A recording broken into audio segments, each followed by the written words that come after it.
जय माँ इंद्राक्षी, जय अम्बे। इंद्राक्षी धाम में दर्शकों, आप सभी का हम हार्दिक स्वागत करते हैं। आज के दिन जिन जातकों का जन्मदिवस है, मैरिज एनिवर्सरी है, उन सभी को हमारी तरफ से बहुत बहुत शुभकामनाएं। सदाशिव शंभु आप सबसे प्रसन्न रहें, आपकी मनोकामनाएं पूर्ण करें। आज हम एक आपको बहुत ही अद्भुत प्रयोग भगवान शिव की साधना से जुड़ा हुआ बताने वाले हैं।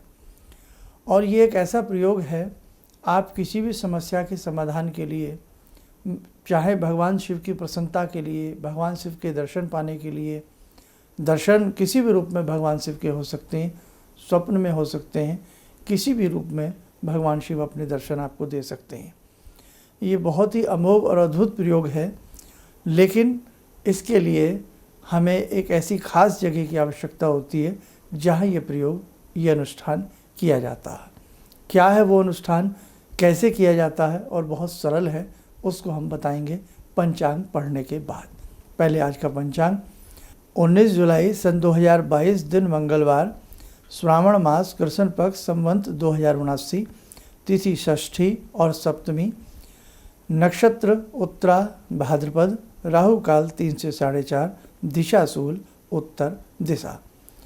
आज सप्तमी भी प्रारंभ हो जाएगी, अभी सुबह के 7 बजे हैं, और 7:50 तक षष्ठी रहेगी, फिर सप्तमी प्रारंभ हो जाएगी। एक लिंग साधना, इसका अर्थ क्या है? जहाँ पर ऐसे शिवलिंग हो, ध्यान से सुनना हमारी बात, और ये बात ज़रूरी नहीं कि इस सावन में आपके काम आए। अपनी मन की डायरी में, दिल की डायरी में, कागज़ की डायरी में कहीं भी लिख लेना, और ये साधना जीवन में एक बार ज़रूर करना, लेकिन सौभाग्य से प्राप्त होती है। कहीं ऐसे शिवलिंग हों जो केवल एकल शिवलिंग हो, वहाँ नंदी आदि की स्थापना ना हो, केवल अकेले शिवलिंग हो, यानी कि ऐसे स्थान क्या होता है, वो स्वयंभू होते हैं, जो स्वयं प्रकट होते हैं, धरा से स्वयं प्रकट होते हैं। एक ऐसा स्थान जहाँ स्वयंभू हो, बाकी कोई और वहाँ पर स्थापना किन्हीं और की ना हो। और दूसरी कंडीशन, उस शंभू की परिधि में चहुं ओर 5 कोस तक, 5 मील तक कोई दूसरा शिवलिंग ना हो। हाँ, ये बहुत ही अद्भुत साधना है, आप इसे ध्यान से मेरे सभी साधक सुने। एक लिंग शिवलिंग की साधना ये कहलाती है। स्वयंभू हो, नंदी आदि स्थापित ना हो, और उस मंदिर की परिधि के 5 कोस तक चहुं दिशाओं में, चारों दिशाओं में कोई अन्य शिवलिंग या शिव मंदिर न हो। जहाँ ऐसा स्थान आपको मिल जाए, ऐसे स्थान कई दुर्गम हैं, पहाड़ों में है, दुर्गम पहाड़ों में है, और भी कई कई यदा कदा स्थानों में है। तो ऐसा स्थान दुर्गम यदि आपके आसपास हो, उस मंदिर में जो किसी भी समय जाए, सुबह जाए, संध्या को जाए, रात्रि में जाए, नमः शिवाय की 21 माला करे, अकोन के मदार के 21 पुष्प चढ़ाए, और धूप दीप दे 1 लोटा जल चढ़ाए। आप ऐसा 40 दिन कर लीजिए, आपको चमत्कारिक अनुभव होने लगेंगे। अगर आप ये समझकर भी करें कि बाबा आप किसी रूप में अपने दर्शन दें, तो आपको किसी न किसी रूप में, स्वप्न में ही सही, भगवान के दर्शन होते हैं। ये कई ऐसे बड़े प्रयोग हैं जो अनुभूत हैं। ऐसा प्रयोग करने का एक बार हमें भी अपने जीवन में अवसर मिला, बहुत पुरानी बात है, और हमने देखा है उस चमत्कार को। हमें भी एक वृद्ध सन्यासी ने ये प्रयोग बताया था। तो यही प्रयोग जो वृद्ध सन्यासी ने हमें बताया, आज हमने श्रावण मास के उपलक्ष्य में आप सभी भक्तों को ये प्रदान किया है। ज़रूरी नहीं आपके आसपास भी कहीं ऐसे स्वयंभू हों, और हों तो ज़रूरी नहीं कि उसके चारों तरफ आसपास कहीं शिवलिंग ना हो। कहीं ने 5 कोस की दूरी तो बहुत होती है, इसलिए आप इसे दूसरी भाषा में ऐसे समझ लीजिएगा, 5 माइल्स यानी कि किलोमीटर से थोड़ा ज़्यादा होता है, तो उसके आसपास 5 किलोमीटर से ज़्यादा का जगह होती है। आप अगर 5 किलोमीटर भी आज की इस कलिकाल में मान के चलें, तो 5 किलोमीटर, 6 किलोमीटर तक न राइट में, न पूर्व में, न दक्षिण में, न पश्चिम में कोई शिवलिंग दूसरा नहीं होना चाहिए। अगर ऐसा स्थान भाग्य से आपको प्राप्त होता है। और वहाँ आप 40 दिन की कभी भी, ये तो सावन चल रहा है, सावन में यदि आपको ऐसा मौका मिल जाए, आज हमने जैसे ये बात बताई है, आप कल से शुरू कर दीजिए, आप परसों से शुरू कर दीजिए। भले ही सावन के जितने दिन है उतने दिन आपको मिल जाएंगे 21 बेलपत्र, 21 अकोन के पुष्प और 21 नमः शिवाय की माला, 11 या 21 ही करो तो अद्भुत बात है। धूप दीप और 21 ही जल के अगर लोटे चढ़ा दो आप, वैसे तो एक लोटा ही भगवान को प्रसन्न करता है, लेकिन 21 बार छोटे छोटे लोटे जल के भर के चढ़ा दीजिए। जाइए भगवान को नमन करिए, धूप दीप अर्पण करिए, 21 जल के लोटे चढ़ाइए, फिर 21 बेलपत्र चढ़ाइए, 21 आँख के पुष्प चढ़ाइए, संभव हो तो कुछ मीठा ले जाइए, थोड़ा मीठा चढ़ा दीजिएगा। वहीं कोने में कहीं भी बैठ करके 21 बार यानी कि 21 माला नमः शिवाय के करके देखें। जीवन में ना आपको अच्छा लगे, ना आपकी मानसिक कोई भी मानसिक हो, आर्थिक हो, भौतिक हो, आध्यात्मिक हो, शंभु आपकी कामना को पूर्ण करेंगे। हमारे शास्त्रों में ऐसे ऐसे गुप्त प्रयोग हैं और ऐसी ऐसी बातें हैं कि हम देखो, आप महाभारत में आपने देखा होगा, संजय अपने घर में दूरदृष्टि से ही युधिष्ठिर को, धृतराष्ट्र को है ना, आपने देखा किस प्रकार से युधिष्ठिर क्या कर रहे हैं, दुर्योधन क्या कर रहे हैं, क्या हो रहा है उस युद्ध के मैदान में, सारी की सारी चीज़ें बातें वो धृतराष्ट्र को बता रहे हैं। कहने का भाव कि आज भी दूरदर्शन की सिद्धियाँ, दूर श्रवण की सिद्धियाँ, मेघ स्तंभन की सिद्धियाँ, नानों प्रकार की सिद्धियाँ भारतवर्ष की धरा में और विद्वानों के पास हैं। लेकिन अब आप कई बार क्या सोचते हैं, आप बहुत अच्छे से कोई पूजा मन में आती है कि हम बहुत अच्छे से करें, लेकिन जब उस पूजा में विघ्न आ जाते हैं तो वो अनुष्ठान खंडित हो जाता है। कई बार आप सोचते हैं हम किसी विद्वान को बुला करके बहुत अच्छे से अनुष्ठान कराएं, लेकिन वो अनुष्ठान यदि अच्छे से नहीं हो पाता तो हमें उसका परिणाम भी अच्छा नहीं मिलेगा, और फिर हम कह देते हैं न भगवान है, न विधि है, न विधान है। नहीं, सब कुछ है, लेकिन आज बहुत लोग किसी भी चीज़ को थोड़ा विधि विधान से करने से कतराते हैं या उसके वो जानकार नहीं होते। तभी तो हम कहते हैं न विधि न विधान, मनोरंजन प्रधान।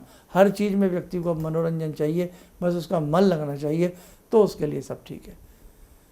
ऐसे ऐसे प्रयोग हैं मेरे दर्शकों। तो आज जो मैंने ये चीज़ आपको बताई है, इसे अपने मन में रखना।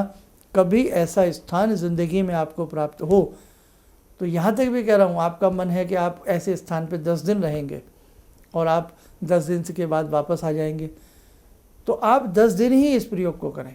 भले ही वहाँ आपको बेलपत्र ना मिले, भले आपको वहाँ अकोन के पुष्प ना मिलें, अकोन आंकड़ा मदार जिसे कहते हैं, आँखें के पुष्प भले ही ना मिलें, तो आप वहाँ कम से कम 3 पहर की साधना करिएगा, सुबह, दोपहर, मध्याह्न में और सायंकाल। जितनी आपसे 5 माला बन पड़ें, 11-11 माला बन पड़ें, ऐसे स्थान पर सदाशिव शंभु हमेशा वास करते हैं, सूक्ष्म शरीर में। हमेशा वहाँ पर उनकी सूक्ष्म सत्ता चेतना वहाँ बिखरी होती है, और ऐसे स्थान पर अनेकों सूक्ष्मधारी युग पुरुष, युग ऋषि वहाँ किसी न किसी रूप में अपनी साधना में लीन रहते हैं। वो हमें दिखेंगे नहीं, लेकिन वो वहाँ लीन रहते हैं। इसलिए मेरे साधकों, ऐसा दुर्गम स्थान हमें यदि प्राप्त होता है तो हम अपनी साधना भविष्य में कभी भी जब मौका मिले तो ज़रूर करना। हमारे शक्तिपीठ है, भवानी के किसी भी शक्तिपीठ में यदि आप दुर्गा माता की साधना करोगे, उसका आपको अद्भुत लाभ मिलेगा। इस स्थान का बहुत बड़ा महत्व होता है। मंदिर में, किसी मंदिर में ऐसा मन खिलखिला उठता है कि मानो यहाँ देवी के चरणों में बैठे हम पूजा करते रहें। और किसी दिन आपका जो घर में छोटा सा आपने मंदिर बनाया, देवबाड़ी बनाई है ना, तो किसी दिन तो आपका भी ऐसा मन करेगा कि बस आज तो मैं पूजा करता रहूं, करती रहूं। और किसी दिन ऐसा भी होता है कि बैठने को भी मन नहीं करता, और बैठो तो बस फटाफट हम घंटी बजाएं, आरती करें तो उठ जाए, है ना। तो कई बार स्थान का बहुत बड़ा भाव होता है और मन के भाव उससे भी बड़े होते हैं। तो जीवन में ध्यान रखना, कभी भी आप धर्म क्षेत्र में जाएं, शक्तिपीठ पर जाएं, या जैसा मैंने आज स्थान बताया है कि शंभू का स्थान हो और 5 कोस तक कोई भी वहाँ पर शिव मंदिर ना हो, शिवलिंग ना हो, तो ऐसे स्थान में आप शिव साधना करेंगे, अद्भुत आपको नज़ारा मिलेगा। और किसी भी कामना के लिए करेंगे, वो आपकी कामना शंभू की कृपा से पूर्ण होगी ही होगी। आइए मेरे साथ को समय चला आज की ध्यान साधना का। शंभु की बात चल रही है तो पुनः आज की ध्यान साधना में जुड़ते हैं भगवान शिव शंभु से।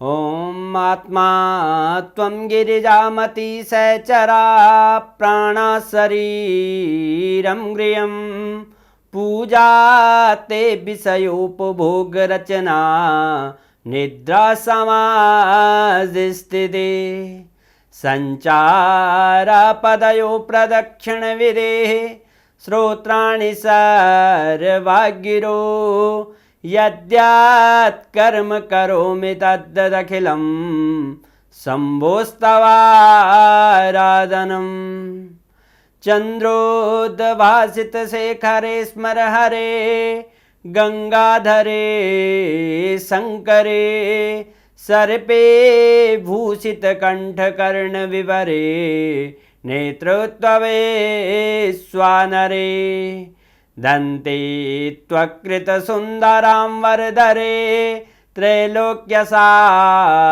हरे मोक्षार्तिं कुरु चित्तवृत्त्यमचलं मन्येस्तु किं कर्म वे वन्दे देव उमापतिं सुरगुरुं वन्दे जगत्कारणं वन्दे पन्नगभूषणं मृगधरं वन्दे पशूनां पतिं वन्दे सूर्यशशाङ्कवह्निनयनां वन्दे मुकुन्दप्रियं वन्दे भक्तजनश्रयं च वरदां वन्दे शिवं शङ्करम् ॐ कर्पूरगौरं करुणावतारं संसारसारं भुजगेन्द्रहारं सदा वसन्तं हृदयारविन्दे भवं भवानी सहितं नमामि भवं भवानी सहितं नमामि। कवच बना लें, ध्यान करें, शिव शंभु का शुभ आशीष हम सबके ऊपर बरस रहा है।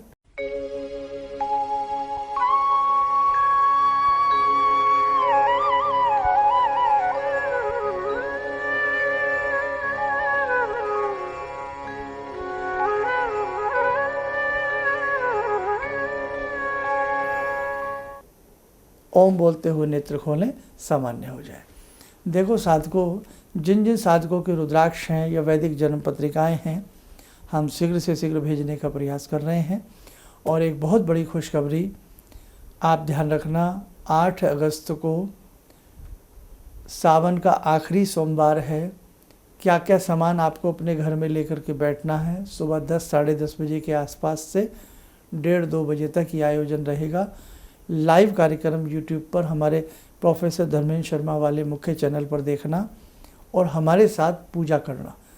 पूजा की क्या क्या सामग्री है सारी आपको 2-4-5 दिन में लिखवा दूंगा, लिख लेना और ज़्यादा से ज़्यादा लोगों को इस कार्यक्रम में जोड़ने का प्रयास करना, क्योंकि वहाँ 151 जोड़े बैठे होंगे जो शिव की पार्थिव शिवलिंग की पूजा कर रहे होंगे। और ऐसी पूजा में यदि आप जयपुर नहीं आ पा रहे हैं, घर में बैठकर भी आप पूजन करेंगे, पूर्ण फल की प्राप्ति होगी। तो भूलना मत, प्रतिदिन का कार्यक्रम देखते रहना। और बहुत सारी चीज़ें हैं इस कार्यक्रम से, इस लाइव में जब आप पूजा करेंगे उससे कितने अद्भुत आपको लाभ मिलेंगे वो मैं आपको समय समय पर बताऊंगा। आप स्वस्थ रहें, सुखी रहें, सदा शिव शंभु की कृपा आप पे बरसती रहे, आप सदैव प्रसन्नचित्त रहें, आपकी मनोकामनाएं पूर्ण हों। जय जय अम्बे। जिंदगी के इस प्रवाह में तमाम लोग डिप्रेशन के इस हालात से गुजर रहे हैं।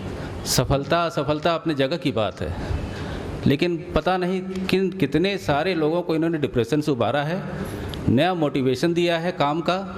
इनका जो एक अनुभव था कि एक मेरी बातें इनसे लगातार कभी कभार हो जाया करती हैं। एक दिन मेरी बात हो रही थी, अचानक इन्होंने प्रश्न किया कि क्या आपके यहाँ कौवे आ रहे हैं।